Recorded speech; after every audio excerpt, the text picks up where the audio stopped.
ગણપતિ ને લાડવા વાલા મોદક કેતા લાડુ વચ્ચે ગણપતિ દાદા બેઠા હોય ફરતા લાડવા પડ્યા હોય વચમાં ગણપતિ બેઠા હોય ફરતા લાડુ ગોઠવ્યા હોય આ બાજુથી ખાય આ બાજુથી એ ખાય આ બાજુથી ખાય આ બાજુથી એ ખાય આગળથી ખાય આગળથી એ ખાય પાછળથી ખાય પાછળથી કેમ ના ખાય આ પાછળ પડ્યા હોય આ લાંબુ નિવડ કરીને આમ ખાય એ સત વાત આમ ખાય એ માને મનાવો ભમર તપ કર ભમરતપ હા. ભમરતપ કરી બતાવો હે મારા કૃષ્ણ બચાવ ગણપતિ દાદા બોલો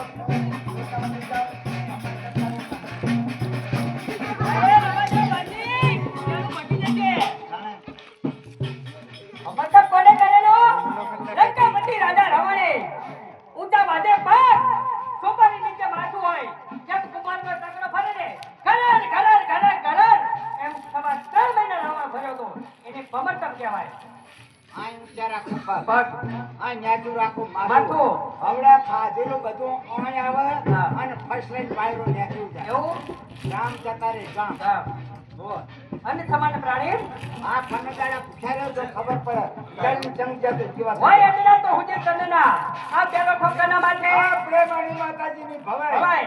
એમાં કોઈ હલકું પાડે હલકું પાડે. હલકું પાડે હલકોને ના પાડે ના પાડે. કોઈ ખોટો બખારો કરે જય એમના માથે હો બીજો ઠોકરના માથે આ બીજો ઠોકરના માથે. ગામમાં ગફુર્યો હોય હોય. રૂપિયા લઈ ગયો લઈ ગયો. આપણા પૈસા લઈ ગયો લઈ ગયો. પાછો દિયો આયો જય એમના માથે સરકાર મારે મોર સાહેબ બંધા મારી રોગડ સાહેબ આલેસન માલેસન દાદા દાદા તાલ ગલાની જાની અસરવાણી ને સરસવાણી લાવ થાય મેમણે ગણપતિ એવા કળા અને રૂપિયા આપે ગાણા સહવાસ પેલા મેળો મેળવીએ પેલા દીજીએ દાન તેજ વળી શ્રી દાન જેના પાય પાય ગયું સ્નાન સવાસ જેમ તમારે ખાતરીની અંદર ખેતરની અંદર મુહૂર્ત હોય એવું આ રસિકભાઈ અહીંયા 14 માણસ લઈને આવે છે તો પ્રથમ ભવાઈનું મુહૂર્ત છે પેલા ચોકમાં રમ્યા હતા ત્યાં પણ ગણપતિનો વેશ આવે તો કારણ કે અમે પણ બદલીએ એટલે ગણપતિનો વેશ લાવવો પડે માતાજીની સગડી લાવવી પડે અને માતાજીનો ગરબો પણ લાવવો પડે એટલે જ્યાં અમારી ભવાઈ થાય એટલે ગણપતિનો વેશ આવે